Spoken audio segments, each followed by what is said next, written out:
berbicara bahasa Indonesia, oleh karena itu Anda mendapat nilai 0. Ini adalah kalimat pertama yang diucapkan seorang profesor kepada seorang mahasiswi pertukaran dari Indonesia setelah ia selesai mempresentasikan hasil karyanya di kelas hukum Amerika Serikat. Meskipun ia telah menerjemahkannya ke dalam bahasa Inggris dan semua mahasiswa memahaminya, tetapi hanya karena ia menyisipkan 2 atau 3 kata dalam bahasa Indonesia, ia mendapatkan nilai F dan beasiswanya dicabut. Yang lebih mengejutkan adalah profesor tersebut mengklaim bahwa bahasa Inggris adalah satu-satunya bahasa hukum. Tetapi pada hari itu, Dewi berdiri sendirian di hadapan Dewan Disipliner dan membuktikan secara logis mengapa bahasa Indonesia adalah bahasa yang lebih dalam dan akurat. Pada akhirnya, profesor itu harus meneteskan air mata dan menundukkan kepalanya. Apa yang sebenarnya ia katakan? Cerita hari ini adalah tentang Dewi. Sebelum menonton video, silakan tekan subscribe dan like, yang akan menjadi penyemangat besar dalam berkarya.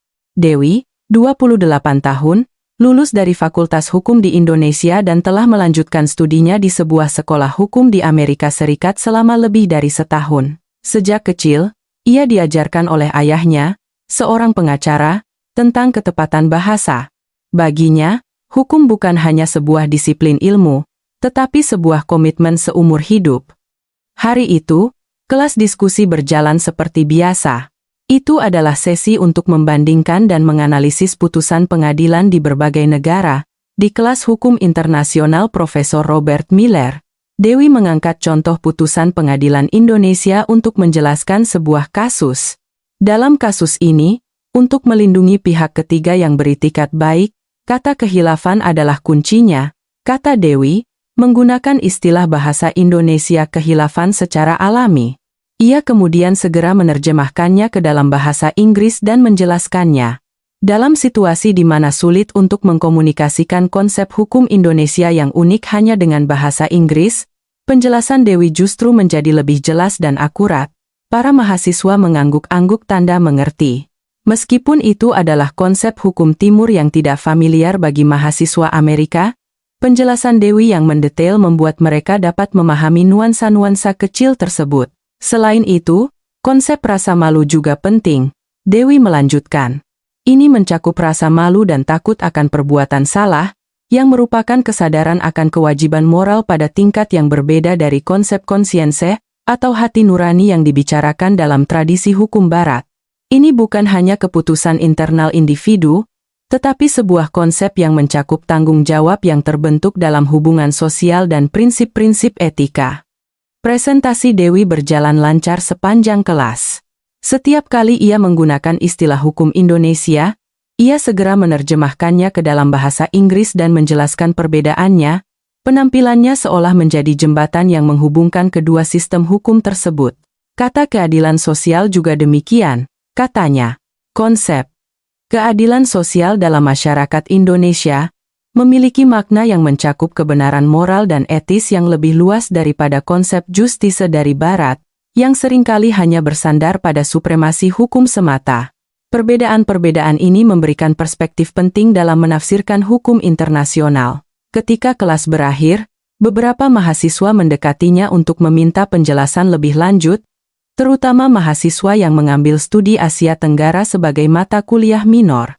Ketika Anda menjelaskannya dalam bahasa Indonesia, menjadi jauh lebih mudah dimengerti, kata salah seorang dari mereka, ada nuansa yang tidak bisa disampaikan oleh terjemahan.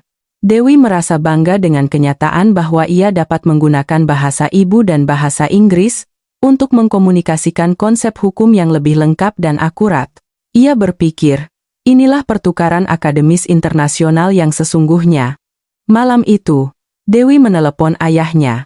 Ayah, hari ini aku berhasil menjelaskan putusan pengadilan Indonesia di kelas dengan baik. Konsep hukum dalam bahasa Indonesia bisa menyampaikan makna yang jauh lebih akurat daripada bahasa Inggris. Ayahnya menjawab dengan lembut.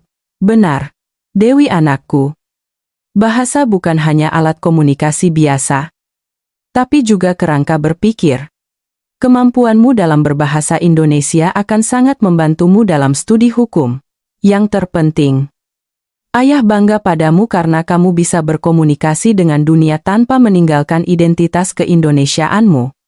Tetapi Dewi belum mengetahui hal mengejutkan yang akan menimpanya dalam beberapa hari ke depan. Ia tidak pernah membayangkan bahwa penggunaan bahasa Indonesia secara alami di kelas hari itu akan membawa dampak besar yang tak terduga. Ia tidak pernah berpikir bahwa kebebasan berekspresi bahasa yang ia anggap normal akan dilihat oleh sebagian orang sebagai pelanggaran yang tidak dapat diterima. Pada Senin pagi, Dewi memeriksa email universitasnya lebih awal dari biasanya. Ia bermaksud melihat umpan balik tugas atau pengumuman untuk kelas minggu depan. Tetapi begitu transkrip nilai muncul di layar, wajah Dewi menjadi pucat. Di kolom nilai mata kuliah hukum internasional, ada angka 0 yang besar, nilai 0. Apa ini? Dewi memeriksa layar sekali lagi. Ia yakin telah mempresentasikan dengan baik dan mahasiswa lain juga merespons dengan positif. Ia berpikir positif bahwa mungkin ini adalah kesalahan sistem dan bergegas menuju kantor Profesor Miller. Ia mengetuk pintu kantor profesor. Sebuah suara dingin menjawab, "Masuk." "Permisi, Profesor. Saya ingin bertanya tentang nilai saya. Nilai presentasi hukum internasional saya tertulis 0. Apakah ini kesalahan sistem?" Profesor Robert Miller menatap Dewi dari balik kacamatanya dengan dingin. Pria kulit putih berusia akhir 60-an ini adalah seorang profesor senior yang telah bekerja di universitas ini selama lebih dari 30 tahun, tetapi tidak ada kehangatan sama sekali di wajahnya. "Bukan kesalahan. Anda menggunakan bahasa selain bahasa Inggris di kelas. Dalam silabus, sudah dinyatakan dengan jelas bahwa hanya bahasa Inggris yang boleh digunakan." Dewi merasa bingung. "Tapi Profesor, saya menjelaskan dalam bahasa Indonesia lalu langsung menerjemahkannya ke dalam bahasa Inggris. Mahasiswa lain semua mengerti. Itu tidak penting." Suara profesor menjadi semakin tegas. "Aturan adalah aturan. Kelas ini sama sekali tidak mengizinkan penggunaan bahasa lain selain bahasa Inggris." "Apa yang Anda katakan?" "Saya tidak mengerti." Rasa ketidakadilan melonjak di hati Dewi. "Profesor, saya menggunakan bahasa Indonesia untuk menjelaskan konsep hukum Indonesia seperti kehilafan atau rasa malu demi komunikasi yang lebih akurat. Dan saya langsung menerjemahkannya." Profesor Miller memotong ucapan Dewi. "Ini Amerika Serikat. Anda belajar di sekolah hukum Amerika Serikat. Saya mengerti Anda merindukan bahasa kampung halaman Anda, tetapi dalam diskusi akademis, kita harus menggunakan bahasa yang sama, yaitu bahasa Inggris." Hati Dewi terasa panas. Kata-kata profesor itu memiliki makna lebih dari sekadar kepatuhan pada aturan biasa. Itu terdengar seperti penghinaan terhadap bahasa dan budayanya sendiri. "Profesor, mahasiswa lain semua mengatakan mereka mengerti penjelasan saya. Bahkan beberapa dari mereka datang meminta penjelasan lebih lanjut setelah kelas. Saya menggunakan bahasa Indonesia demi akurasi akademis." "Itu tidak relevan," jawab profesor dengan dingin. "Anda melanggar aturan, jadi Anda harus menerima konsekuensinya, dan saya akan memberitahu Anda satu hal lagi, jika tindakan seperti ini terulang lagi, Anda bisa dikeluarkan." Dewi hampir tidak percaya dengan telinganya. Dikeluarkan? Hanya karena ia menjelaskan konsep hukum dengan bahasa ibunya. "Profesor, bukankah itu berlebihan? Saya tidak bermaksud melanggar aturan apapun. Saya hanya ingin berkomunikasi secara akademis dengan lebih akurat. Apapun niatnya, hasilnya tetap sama," kata profesor sambil merapikan dokumen, seolah ingin mengakhiri percakapan. "Jika Anda tidak bisa mematuhi peraturan universitas ini, pertimbangkanlah pilihan lain." Dewi keluar dari kantor itu dan berdiri terdiam di koridor untuk waktu yang lama. Hatinya dipenuhi amarah dan keputusasaan. Semua yang telah ia usahakan dengan keras selama setahun terakhir demi mimpinya seolah hancur dalam sekejap. Malam itu, Dewi tidak bisa tidur. Tatapan dingin profesor dan kata-kata dikeluarkan yang menakutkan terus berputar di kepalanya. Apakah ia benar-benar salah? Ataukah ia sedang diperlakukan tidak adil? 3 hari berlalu sejak ia diberitahu tentang nilai 0 itu, tetapi hati Dewi masih terasa berat.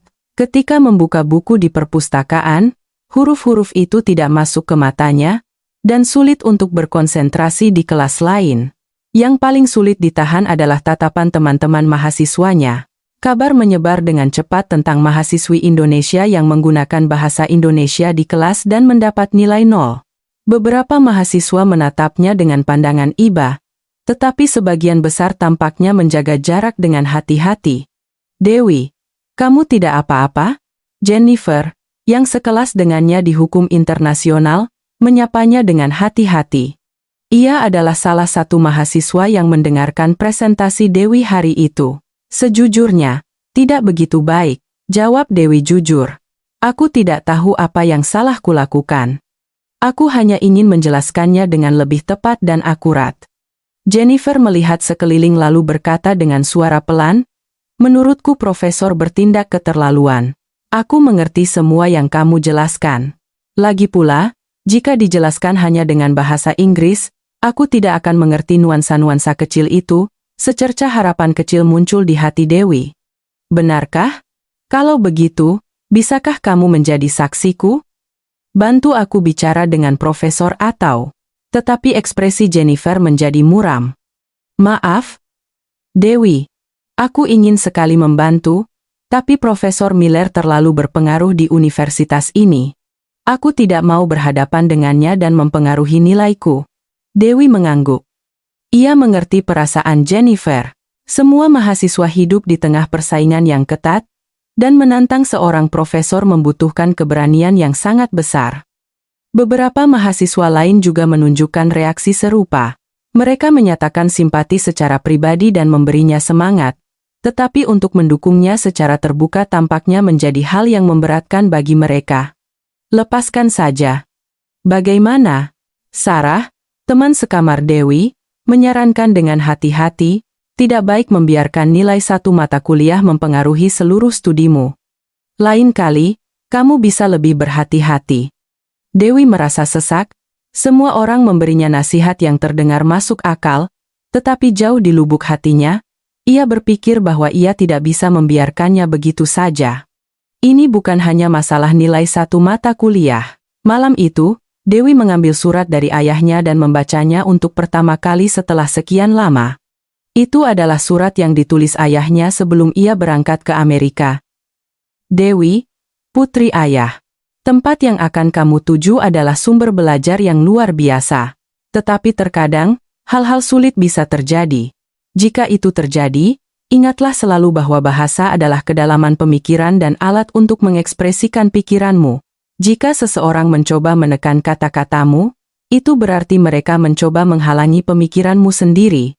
Saat itu terjadi, berdirilah tegak dan suarakan pendapatmu lebih keras lagi. Saat membaca surat itu, air mata Dewi mengalir di pipinya. Kata-kata ayahnya sangat sesuai dengan situasinya saat ini. Ini bukan hanya masalah penggunaan bahasa biasa, tetapi masalah tentang identitas dan kebebasan berpikirnya. Dewi duduk di mejanya, membuka laptop, dan mencari situs web Komite Hak Asasi Manusia Sekolah Hukum. Saat membacanya, ia menemukan klausa tentang kebebasan berekspresi mahasiswa dan perlindungan hak-hak budaya. Mari kita coba berjuang, bisik Dewi pelan. Keesokan paginya, Dewi mengajukan keluhan resmi kepada Komite Hak Asasi Manusia. Dalam keluhannya, ia menjelaskan seluruh kejadian yang terjadi, menyatakan bahwa ini bukan hanya pelanggaran aturan biasa, tetapi pelanggaran terhadap hak ekspresi budaya ini, bukan masalah bahasa biasa. Bagaimana bisa penggunaan bahasa ibu demi akurasi akademis menjadi alasan untuk hukuman? Ini adalah diskriminasi budaya yang jelas dan pelanggaran kebebasan berekspresi. Setelah mengajukan keluhan, Dewi merasa sedikit lega. Setidaknya ia telah menciptakan kesempatan untuk menyuarakan pendapatnya. Tetapi pada saat yang sama, ia merasa sangat takut. Karena ia merasa sekarang ia telah memasuki jalan yang tidak bisa ia putari kembali. Seminggu setelah mengajukan keluhan, Dewi menerima pemberitahuan resmi dari Komite Hak Asasi Manusia Sekolah Hukum. Isinya adalah bahwa komite menerima kasusnya dengan serius, dan telah memutuskan untuk mengadakan sidang dengar pendapat publik. Ketika berita tentang sidang itu menyebar, Seluruh sekolah menjadi gempar.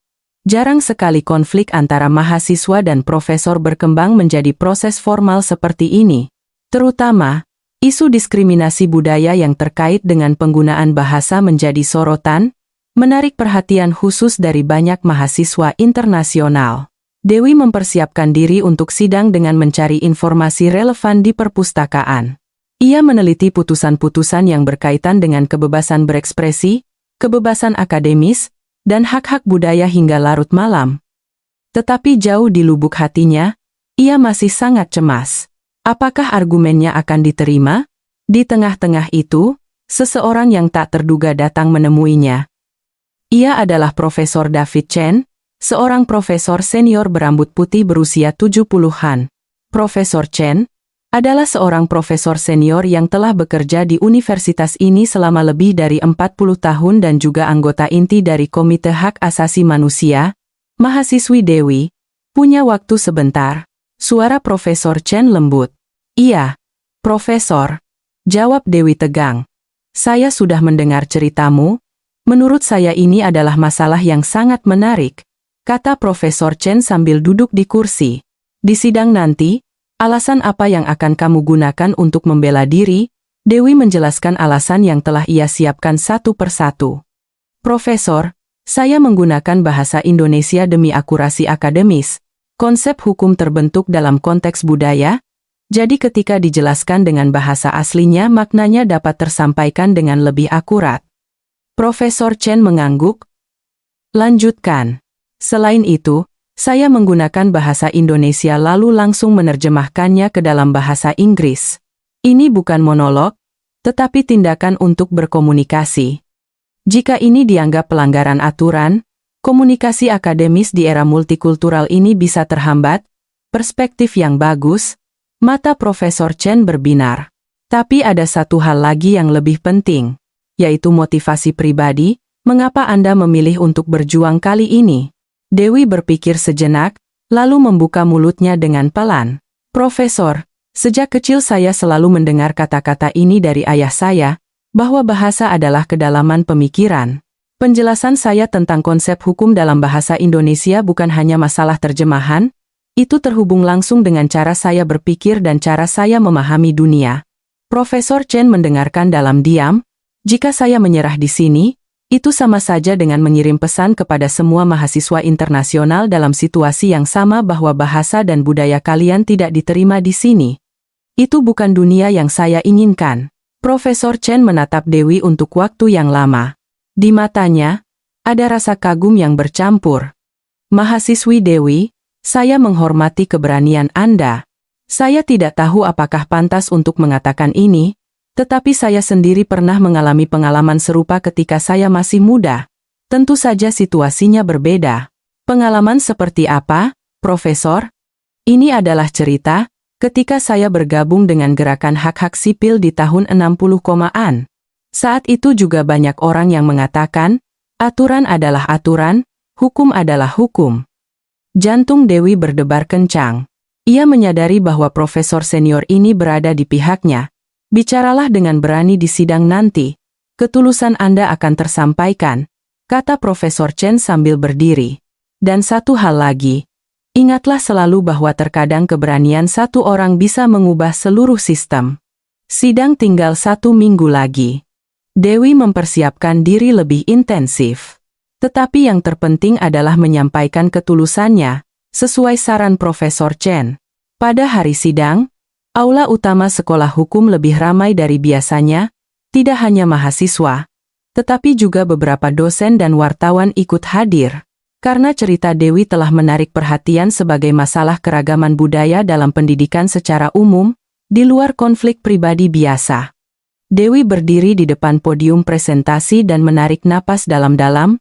Ia bisa merasakan tatapan dingin Profesor Robert Miller yang duduk di antara penonton, tetapi ia tidak lagi merasa terintimidasi. Dorongan dari Profesor Chen dan surat ayahnya memberinya keberanian di dalam hatinya. Yang terhormat anggota dewan, dan para hadirin sekalian, terima kasih. Hari ini saya akan berbicara sebagai seorang mahasiswi, dan sebagai seorang manusia, tentang apa yang telah saya alami. Begitu ia mengucapkan kata-kata pertamanya, Dewi merasa anehnya tenang, kecemasan dan ketakutan selama beberapa minggu terakhir lenyap dalam sekejap, dan ia bisa fokus sepenuhnya pada pesan yang ingin ia sampaikan. Saya menggunakan bahasa Indonesia untuk menjelaskan konsep hukum Indonesia seperti kehilafan, rasa malu, dan keadilan sosial di kelas. Ini adalah pilihan demi akurasi akademis. Dewi perlahan-lahan memaparkan argumennya. Ia menunjukkan dokumen yang telah ia siapkan sebagai pendukung penjelasannya. Sebagai contoh, konsep kehilafan tidak hanya berarti kesalahan atau kekeliruan. Dalam hukum Indonesia, kehilafan merujuk pada kesalahpahaman tentang substansi pokok dari suatu transaksi hukum, yang memiliki makna yang lebih kompleks dan halus daripada konsep mistake dalam sistem hukum barat. Para hadirin mulai mengangguk. Penjelasan Dewi logis dan meyakinkan. Jelas bahwa ia tidak hanya membela diri, tetapi benar-benar mencari kebenaran akademis. Demikian pula dengan konsep rasa malu. Jika konsep konsiense barat menekankan pada pengambilan keputusan moral individu, rasa malu di Indonesia, yang berakar pada budi pekerti, mencakup rasa malu dan takut akan akibat perbuatan buruk, sebuah konsep yang mencakup tanggung jawab terhadap masyarakat dan komunitas, di luar keyakinan internal individu. Dewi berhenti sejenak untuk bernapas, lalu melanjutkan dengan suara yang lebih mantap. Nuansa-nuansa kecil ini, jika hanya dijelaskan dengan bahasa lain, akan kehilangan kedalaman dan akurasinya. Saya menggunakan bahasa Indonesia, lalu langsung menerjemahkan dan menjelaskannya. Ini bukan upaya komunikasi yang eksklusif, melainkan upaya komunikasi yang terbuka. Gumaman pelan terdengar di antara penonton. Banyak yang setuju dengan argumen Dewi. Semua mahasiswa yang hadir di kelas hari itu benar-benar memahami penjelasan saya, dan mereka bahkan mengatakan bahwa itu lebih jelas. Seorang mahasiswa bahkan mengatakan, ketika dijelaskan dalam bahasa Indonesia, menjadi jauh lebih mudah dimengerti. Tiba-tiba, seorang mahasiswi di antara penonton mengangkat tangan. Dia adalah Jennifer, yang hadir di kelas hari itu. Ketika ketua dewan mengizinkannya berbicara, Jennifer berdiri. Saya adalah mahasiswi yang hadir di kelas hari itu. Presentasi Dewi sangat mengesankan, dan tidak ada mahasiswa yang kesulitan memahami karena penggunaan bahasa Indonesia. Sebaliknya, itu adalah kesempatan berharga untuk mempelajari perbedaan budaya dalam konsep hukum. Setelah itu, beberapa mahasiswa lain juga berdiri dan memberikan kesaksian serupa. Dewi terkejut. Para mahasiswa yang tidak berani angkat bicara selama persiapannya untuk sidang, sekarang memiliki keberanian. Saat ini, ia merasakan bahwa kekuatan kebenaran sedang menggerakkan hati orang-orang. Profesor Robert Miller berdiri untuk membantah. Apapun kesaksian para mahasiswa, aturan tetaplah aturan. Dalam silabus, dinyatakan dengan jelas bahwa dilarang menggunakan bahasa lain, dan pelanggaran ini adalah fakta yang jelas. Tapi Dewi tetap tenang dan menjawab sesuai dengan apa yang telah ia siapkan. Profesor, jika kita meninjau kembali silabus yang Anda sebutkan, di sana tertulis bahwa bahasa pengantar utama adalah bahasa Inggris. Tidak ada ketentuan yang melarang penggunaan bahasa lain secara mutlak. Lebih dari itu, penggunaan bahasa demi akurasi akademis adalah metode penelitian yang diterima secara umum dalam studi hukum internasional. Gumaman kembali terdengar di antara penonton. Tidak ada yang menyangka argumen Dewi akan begitu teliti. Ia tidak hanya memohon dengan emosi, tetapi menyajikan alasan dan dasar hukum. Dewi mengeraskan suaranya untuk pembelaan terakhirnya. Yang terhormat anggota dewan, masalah ini bukan hanya masalah kepatuhan pada aturan biasa. Ini adalah masalah tentang kebebasan akademis, kebebasan berekspresi, dan penghormatan terhadap keragaman budaya.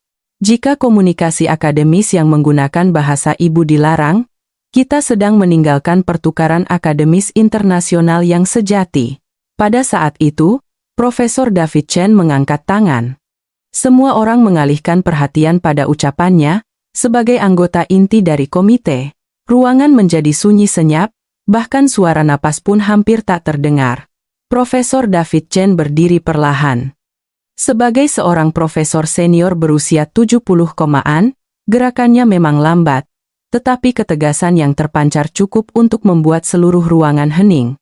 Setiap kata dari Profesor Chen, yang telah mengajar begitu banyak mahasiswa selama 40 tahun, adalah sejarah itu sendiri. Ketua dan rekan-rekan profesor sekalian, terima kasih telah memberi saya kesempatan untuk berbicara. Hari ini, di sini, saya telah mendengar kata-kata berani dari seorang mahasiswi dan merasa sangat terkesan. Ia berhenti sejenak menatap Dewi. Di matanya, ada kehangatan dan rasa hormat yang mendalam. Mendengar argumen mahasiswi Dewi, saya teringat akan sebuah peristiwa yang saya alami 40 tahun yang lalu. Saat itu, saya masih seorang profesor muda yang bergabung dengan gerakan hak-hak sipil. Saat itu juga banyak orang yang mengatakan, aturan adalah aturan, tradisi harus dijaga. Ruangan menjadi semakin hening. Semua orang ingin tahu bagaimana pengalaman pribadi Profesor Chen terhubung dengan situasi saat ini. Tetapi saya menyadari dalam proses itu bahwa terkadang, melawan aturan yang salah adalah keadilan yang lebih besar. Pendidikan yang sejati bukanlah tentang memaksakan keseragaman, tetapi tentang menerima keragaman. Profesor Chen mengeraskan suaranya. Amerika Serikat adalah negara yang memproklamirkan diri sebagai tanah kebebasan. Tetapi jika kita melarang seorang mahasiswi menggunakan bahasa ibunya sendiri, apakah itu sesuai dengan semangat kebebasan? Ataukah kita justru sedang membatasi keragaman dalam berekspresi? Jantung Dewi berdebar kencang. Ia tidak pernah menyangka bahwa profesor senior ini akan berdiri di pihaknya dan mendukungnya dengan begitu gigih. Lebih dari itu, mahasiswi ini menggunakan bahasa Indonesia demi akurasi akademis. Hukum adalah disiplin ilmu yang berakar pada bahasa dan budaya. Adalah fakta yang tak terbantahkan bahwa konsep hukum setiap negara terbentuk dalam sejarah dan budaya negara tersebut. Profesor Chen berhenti sejenak untuk bernapas dan memandang sekeliling penonton, lalu berbicara dengan lebih banyak perasaan. Mahasiswi Dewi tidak menggunakan bahasa Indonesia hanya untuk kenyamanan pribadinya. Ia berusaha untuk komunikasi akademis yang lebih akurat dan mendalam, dan ia segera menerjemahkannya agar semua orang bisa mengerti. Bagaimana ini bisa menjadi alasan untuk hukuman? Tepuk tangan pelan terdengar dari antara penonton. Ketika satu persatu orang ikut bertepuk tangan, akhirnya seluruh ruangan dipenuhi oleh suara tepuk tangan. Profesor Chen menunggu tepuk tangan mereda, lalu melanjutkan.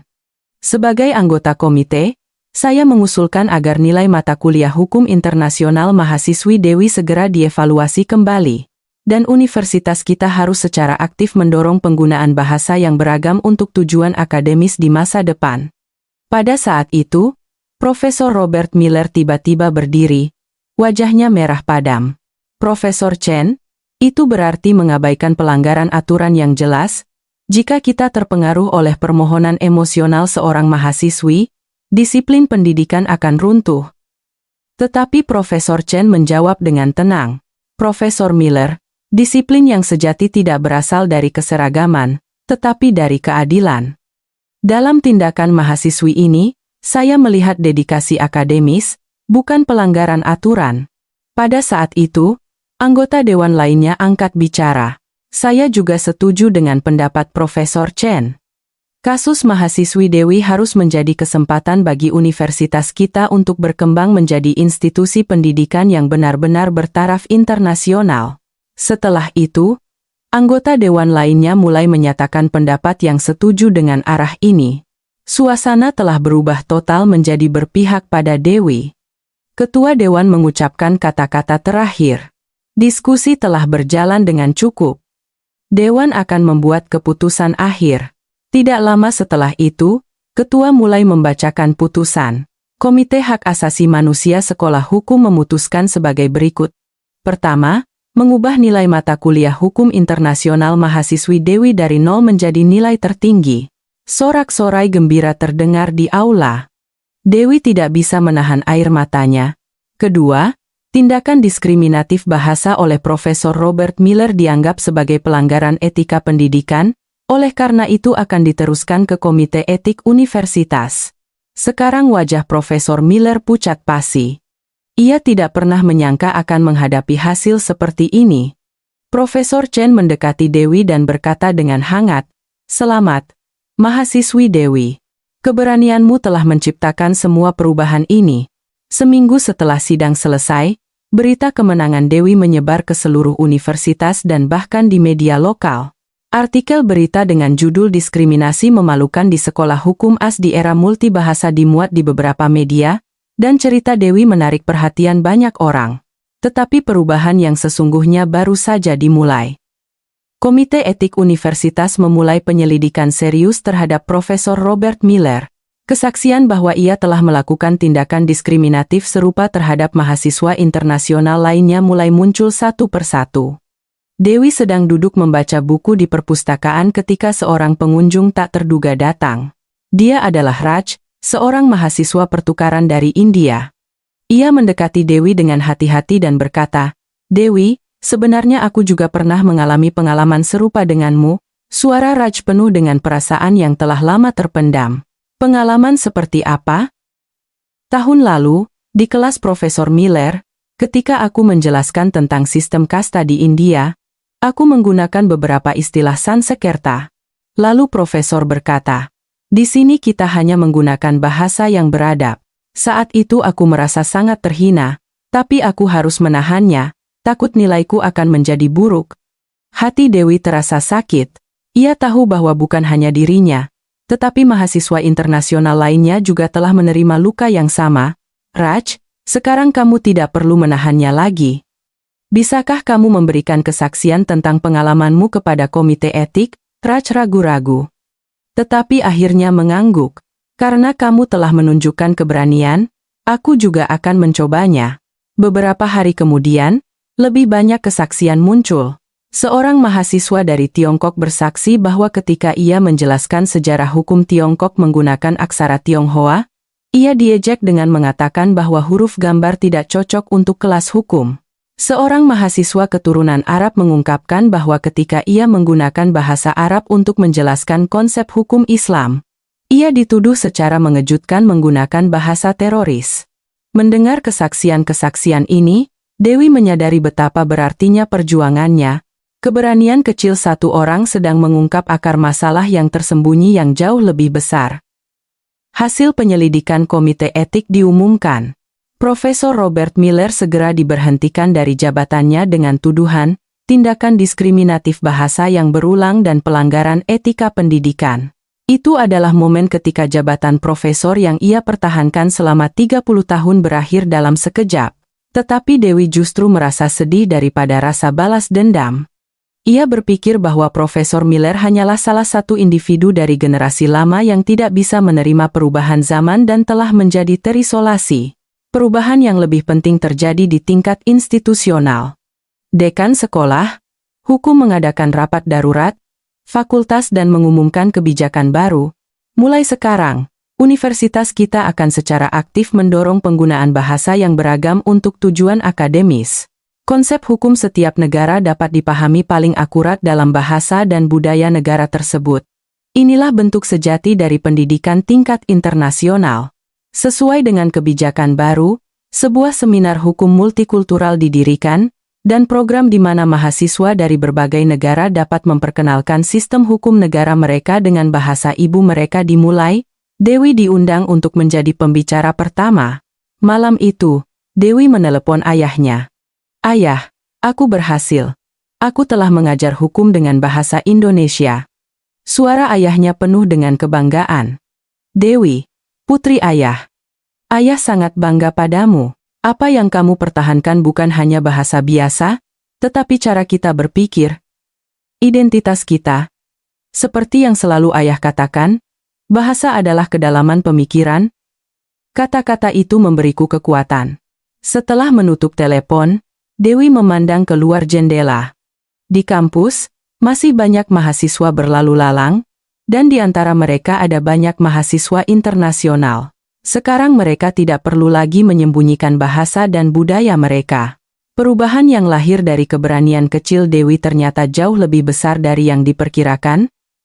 Usaha satu orang untuk mempertahankan martabat kemanusiaannya telah mengubah sebuah institusi dan menggerakkan masyarakat. Beberapa bulan berlalu, musim gugur semakin dalam di kampus. Dewi duduk di salah satu sudut perpustakaan. merapikan tesisnya. Di transkrip nilainya sekarang, ada nilai-nilai yang sangat baik di semua mata kuliah, terutama hukum internasional yang mendapat nilai tertinggi. Tetapi yang lebih berharga daripada nilai adalah pemahaman yang ia peroleh dari seluruh proses ini. Dewi, sebuah suara yang familiar terdengar. Ketika ia menoleh, ia melihat wajah Michael, yang sekelas dengannya semester lalu. Ia mendekat dengan hati-hati dan berkata, "Maaf, apa kamu punya waktu? Bisakah kamu menjelaskan lagi konsep kehilafan?" Penjelasanmu waktu itu masih terngiang-ngiang di kepalaku. Dewi tersenyum. Tentu saja, tapi akan lebih akurat jika dijelaskan dalam bahasa Indonesia. Kamu tidak apa-apa dengan itu? Michael tersenyum senang dan menjawab, "Tentu saja. Aku memang ingin mendengarnya." Dewi mulai menjelaskan perlahan. Kata kehilafan bukan hanya kesalahan biasa. Dalam kata ini terkandung ketidaksesuaian antara niat internal dengan tindakan hukum eksternal. Ini adalah konsep yang berbeda tingkat dari mistake atau error yang dibicarakan dalam hukum barat. Michael mendengarkan dengan saksama. Luar biasa. Ternyata dengan bahasa yang berbeda, konsep hukum yang sama bisa dipahami dengan sangat berbeda. Itulah sebabnya hari itu aku menggunakan bahasa Indonesia. Ada kedalaman yang tidak bisa disampaikan oleh terjemahan. Mahasiswa lain yang mendengar percakapan mereka mulai berkerumun. Sekarang tidak ada lagi yang menganggap aneh ketika Dewi menggunakan bahasa Indonesia. Sebaliknya, semua orang senang mendengarkan untuk pemahaman yang lebih lengkap dan akurat. Dewi, konsep lili dalam hukum Tiongkok juga mirip, kan? Tanya seorang mahasiswa pertukaran dari Tiongkok. Aku juga ingin menjelaskannya dalam bahasa Mandarin agar lebih akurat. Benar sekali. Konsep hukum setiap negara terbentuk dalam budaya dan sejarah negara tersebut. Oleh karena itu, memahaminya dengan bahasa aslinya adalah yang paling akurat. Profesor David Chen, yang mengamati pemandangan ini, mendekat. Kalian membuat seminar hukum multikultural sendiri, ya? Bagus sekali. Profesor Chen menatap Dewi dengan tatapan hangat dan berkata, "Mahasiswi Dewi, perubahan yang kamu ciptakan menyebar secara alami seperti ini.